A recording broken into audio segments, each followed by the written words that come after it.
The Facts in the Case of Monsieur Valdemar. Written by Edgar Allan Poe. Of course, I shall not pretend to consider it any matter for wonder that the extraordinary case of Monsieur Valdemar has excited discussion. It would have been a miracle had it not, especially under the circumstances, through the desire of all parties concerned to keep the affair from the public, at least for the present, or until we had farther opportunities for investigation. Through our endeavors to effect this, a garbled or exaggerated account made its way into society and became the source of many unpleasant misrepresentations and, very naturally, of a great deal of disbelief. It is now rendered necessary that I give the facts as far as I comprehend them myself.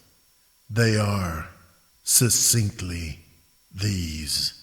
My attention for the last 3 years had been repeatedly drawn to the subject of mesmerism, and about 9 months ago it occurred to me, quite suddenly, that in the series of experiments made hitherto, there had been a very remarkable and most unaccountable omission.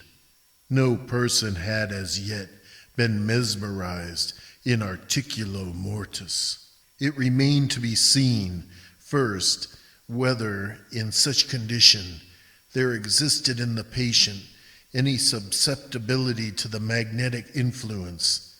Secondly, whether, if any existed, it was impaired or increased by the condition.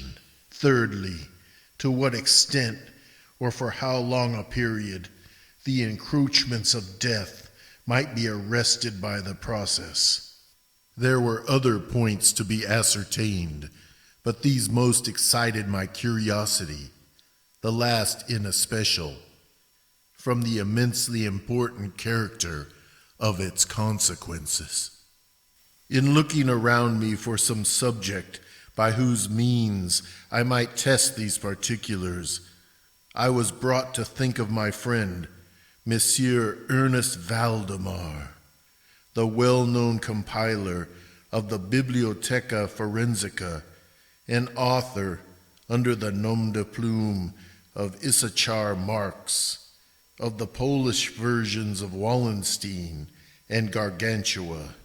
Monsieur Valdemar, who has resided principally at Harlem, New York, since the year 1839, is, or was, particularly noticeable for the extreme sparseness of his person, his lower limbs much resembling those of John Randolph, and also for the whiteness of his whiskers, in violent contrast to the blackness of his hair, the latter, in consequence, being very generally mistaken for a wig. His temperament was markedly nervous and rendered him a good subject for mesmeric experiment. On 2 or 3 occasions I had put him to sleep with little difficulty, but was disappointed in other results which his peculiar constitution had naturally led me to anticipate. His will was at no period positively or thoroughly under my control, and in regard to clairvoyance, I could accomplish with him nothing to be relied upon. I always attributed my failure at these points to the disordered state of his health. For some months previous to my becoming acquainted with him, his physicians had declared him in a confirmed phthisis. It was his custom, indeed, to speak calmly of his approaching dissolution, as of a matter neither to be avoided nor regretted. When the ideas to which I have alluded first occurred to me, it was of course very natural that I should think of Monsieur Valdemar. I knew the steady philosophy of the man too well to apprehend any scruples from him, and he had no relatives in America who would be likely to interfere. I spoke to him frankly upon the subject, and, to my surprise, his interest seemed vividly excited. I say to my surprise, for although he had always yielded his person freely to my experiments, he had never before given me any tokens of sympathy with what I did. His disease was of that character which would admit of exact calculation in respect to the epoch of its termination in death, and it was finally arranged between us that he would send for me about 24 hours before the period announced by his physicians as that of his decrease. It is now rather more than 7 months since I received, from Monsieur Valdemar himself, the subjoined note. My dear P, you may as well come now. D and F are agreed that I cannot hold out beyond tomorrow midnight, and I think they have hit the time very nearly. Valdemar. I received this note within half an hour after it was written, and in 15 minutes more I was in the dying man's chamber. I had not seen him for 10 days, and was appalled by the fearful alteration which the brief interval had wrought in him. His face wore a leaden hue. The eyes were utterly lusterless, and the emancipation was so extreme that the skin had been broken through by the cheekbones. His expectoration was excessive. The pulse was barely perceptible. He retained, nevertheless, in a very remarkable manner, both his mental power and a certain degree of physical strength. He spoke with distinctness, took some palliative medicines without aid, and, when I entered the room, was occupied in penciling memoranda in a pocketbook. He was propped up in the bed by pillows. Doctors D and F were in attendance. After pressing Valdemar's hand, I took these gentlemen aside and obtained from them a minute account of the patient's condition. The left lung had been for 18 months in a semi-osseous or cartilaginous state, and was, of course, entirely useless for all purposes of vitality. The right, in its upper portion, was also partially, if not thoroughly, ossified, while the lower region was merely a mass of purulent tubercles, running one into another. Several extensive perforations existed, and at one point, permanent adhesion to the ribs had taken place. These appearances in the right lobe were of comparatively recent date. The ossification had proceeded with very unusual rapidity. No sign of it had discovered a month before, and the adhesion had only been observed during the previous days. Independently of the phthisis, the patient was suspected of aneurysm of the aorta, but on this point the osseous symptoms rendered an exact diagnosis impossible. It was the opinion of both physicians that Monsieur Valdemar would die about midnight on the morrow, Sunday. It was then 7 o'clock on Saturday evening. On quitting the invalid's bedside to hold conversation with myself, Doctors D and F had bidden him a final farewell. It had not been their intention to return, but at my request, they agreed to look in upon the patient about 10 the next night. When they had gone, I spoke freely with Monsieur Valdemar on the subject of his approaching dissolution, as well as more particularly of the experiment proposed. He still professed himself quite willing and even anxious to have it made, and urged me to commence it at once. A male and a female nurse were in attendance, but I did not feel myself altogether at liberty to engage in a task of this character with no more reliable witnesses than these people, in case of sudden accident might prove. I therefore postponed operations until about 8 the next night, when the arrival of a medical student with whom I had had some acquaintance, Mr. Theodore L., relieved me from farther embarrassment. It had been my design, originally, to wait for the physicians, but I was induced to proceed, first, by the urgent entreaties of Monsieur Valdemar, and secondly, by my conviction that I had not a moment to lose, as he was evidently sinking fast. Mr. L. was so kind as to accede to my desire that he would take notes of all that occurred, and it is from his memoranda that what I now have to relate is, for the most part, either condensed or copied verbatim. It wanted about 5 minutes of 8 when, taking the patient's hand, I begged him to state, as distinctly as he could, to Mr. L. whether he, Monsieur Valdemar, was entirely willing that I should make the experiment of mesmerizing him in his then condition. He replied feebly, yet quite audibly, "Yes, I wish to be.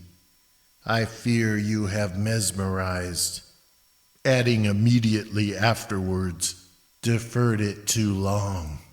While he spoke thus, I commenced the passes which I had already found most effectual in subduing him. He was evidently influenced with the first lateral stroke of my hand across his forehead, but although I exerted all my powers, no farther perceptible effect was induced until some minutes after 10 o'clock, when Doctors D and F called, according to appointment.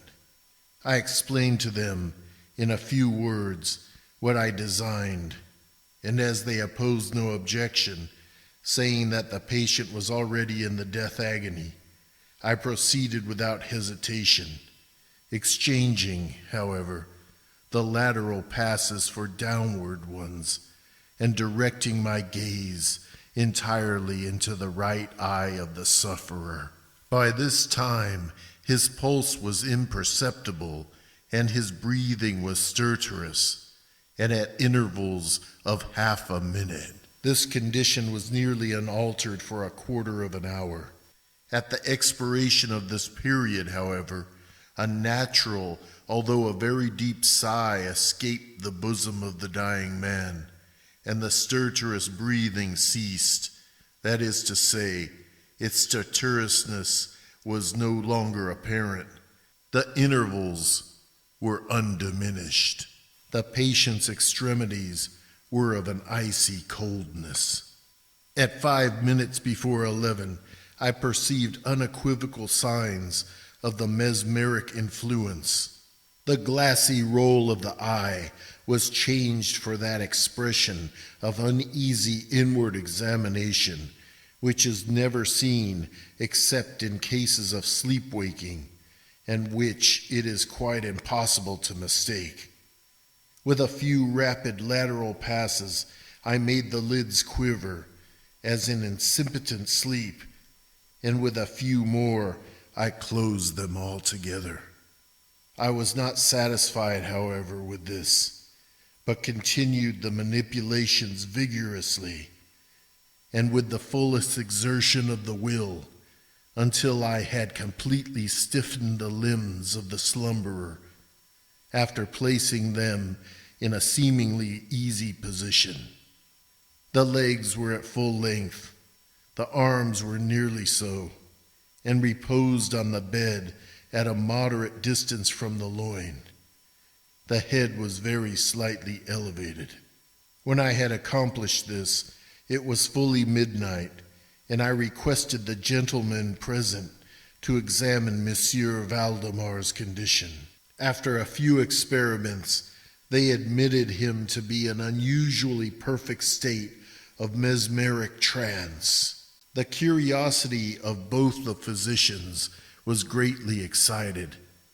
Dr. D resolved at once to remain with the patient all night, while Dr. F took leave with a promise to return at daybreak. Mr. L and the nurses remained. We left Monsieur Valdemar entirely undisturbed until about 3 o'clock in the morning, when I approached him and found him in precisely the same condition as when Dr. F went away.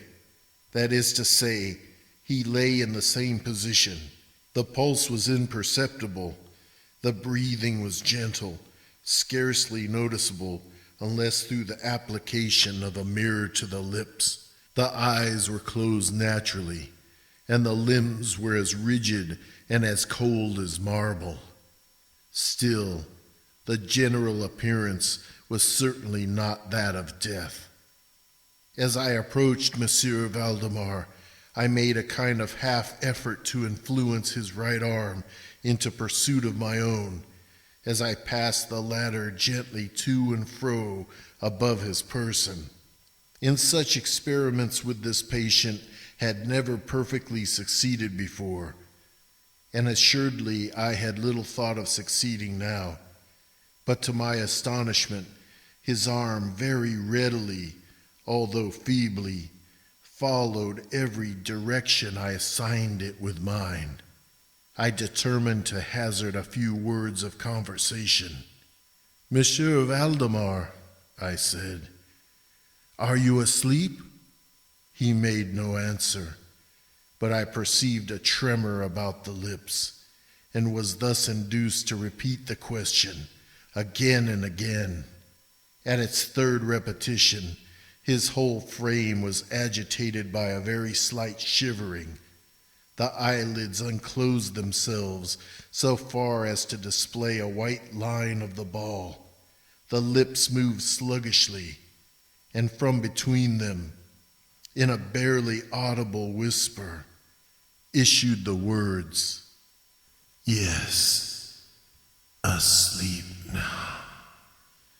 Do not wake me. Let me die so." I here felt the limbs and found them as rigid as ever.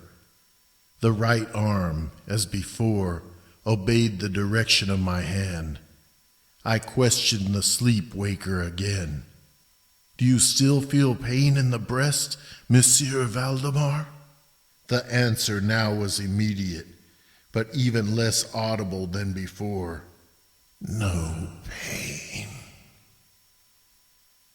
I am dying." I did not think it advisable to disturb him farther just then, and nothing more was said or done until the arrival of Dr. F, who came a little before sunrise, and expressed unbounded astonishment at finding the patient still alive. After feeling the pulse and applying a mirror to the lips, he requested me to speak to the sleep-waker again. I did so, saying, "Monsieur Valdemar, do you still sleep?" As before, some minutes elapsed ere a reply was made, and during the interval the dying man seemed to be collecting his energies to speak. At my fourth repetition of the question, he said very faintly, almost inaudibly, "Yes, still asleep, dying." It was now the opinion, or rather the wish, of the physicians that Monsieur Valdemar should be suffered to remain undisturbed in his present apparently tranquil condition until death should supervene. And this, it was generally agreed, must now take place within a few minutes. I concluded, however, to speak to him once more, and merely repeated my previous question. While I spoke, There came a marked change over the countenance of the sleep-waker. The eyes rolled themselves slowly open, the pupils disappearing upwardly. The skin generally assumed a cadaverous hue, resembling not so much parchment as white paper, and the circular hectic spots which hitherto had been strongly defined in the center of each cheek went out at once. I use this expression because the suddenness of their departure put me in mind of nothing so much as the extinguishment of a candle by a puff of the breath. The upper lip, at the same time, writhed itself away from the teeth, which it had previously covered completely, while the lower jaw fell with an audible jerk, leaving the mouth widely extended and disclosing in full view the swollen and blackened tongue. I presume that no member of the party then present had been unaccustomed to deathbed horrors, but so hideous beyond conception was the appearance of Monsieur Valdemar at this moment that there was a general shrinking back from the region of the bed.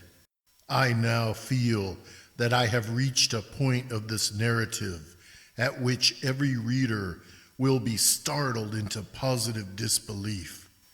It is my business, however, simply to proceed. There was no longer the faintest sign of vitality in Monsieur Valdemar, and concluding him to be dead, we were consigning him to the charge of the nurses, when a strong vibratory motion was observable in the tongue. This continued for perhaps a minute. At the expiration of this period, there issued from the distended and motionless jaws a voice, such as it would be madness in me to attempt describing. There are, indeed, 2 or 3 epithets which might be considered as applicable to it in part. I might say, for example, that the sound was harsh and broken and hollow, but the hideous whole is indescribable for the simple reason that no similar sounds have ever jarred upon the ear of humanity. There were 2 particulars, nevertheless, which I thought then, and still think, might fairly be stated as characteristic of the intonation, as well adapted to convey some idea of its unearthly peculiarity. In the first place, the voice seemed to reach our ears, at least mine, from a vast distance, or from some deep cavern within the earth. In the second place, it impressed me, I fear indeed, that it will be impossible to make myself comprehended, as gelatinous or glutinous matters impress the sense of touch. I have spoken both of sound and of voice. I mean to say that the sound was one of distinct, of even wonderfully, thrillingly distinct syllabification. Monsieur Valdemar spoke, obviously in reply to the question I had propounded to him a few minutes before. I had asked him, it will be remembered, if he still slept. He now said, "Yes, no, I have been sleeping, and now I am dead." No person present even affected to deny or attempted to repress the unutterable, shuddering horror which these few words, thus uttered, were so well calculated to convey. Mr. L., the student, swooned. The nurses immediately left the chamber and could not be induced to return. My own impressions I would not pretend to render intelligible to the reader. For nearly an hour, we busied ourselves, silently, without the utterance of a word, in endeavors to revive Mr. L. When he came to himself, we addressed ourselves again to an investigation of Monsieur Valdemar's condition. It remained in all respects as I have last described it, with the exception that the mirror no longer afforded evidence of respiration. An attempt to draw blood from the arm failed. I should mention, too, that this limb was no farther subject to my will. I endeavored in vain to make it follow the direction of my hand. The only real indication, indeed, of the mesmeric influence was now found in the vibratory movement of the tongue whenever I addressed Monsieur Valdemar a question. He seemed to be making an effort to reply, but had no longer sufficient volition. To queries put to him by any other person than myself, he seemed utterly insensible, although I endeavored to place each member of the company in mesmeric rapport with him. I believe that I have now related all that is necessary to an understanding of the sleep-waker's state at this epoch. Other nurses were procured, and at 10 o'clock I left the house in company with the 2 physicians and Mr. L. In the afternoon we all called again to see the patient. His condition remained precisely the same. We had now some discussion as to the propriety and feasibility of awakening him, but we had little difficulty in agreeing that no good purpose would be served by so doing.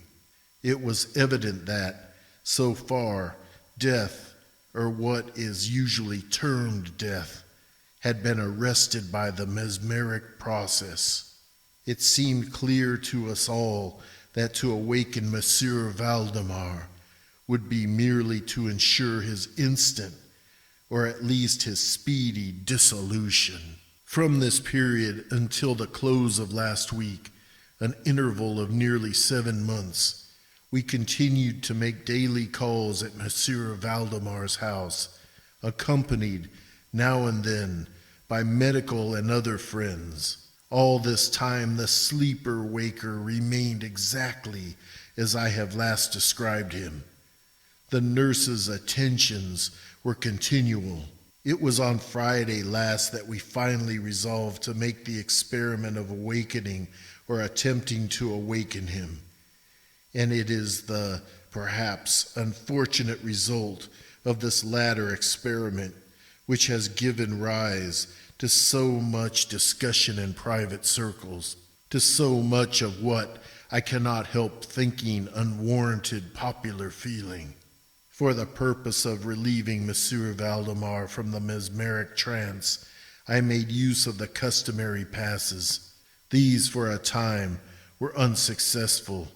The first indication of revival was afforded by a partial descent of the iris. It was observed as especially remarkable that this lowering of the pupil was accompanied by the profuse outflowing of a yellowish ichor from beneath the lids, of a pungent and highly offensive odor.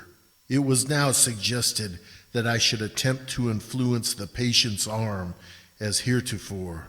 I made the attempt and failed. Dr. F. then intimated a desire to have me put a question. I did so as follows.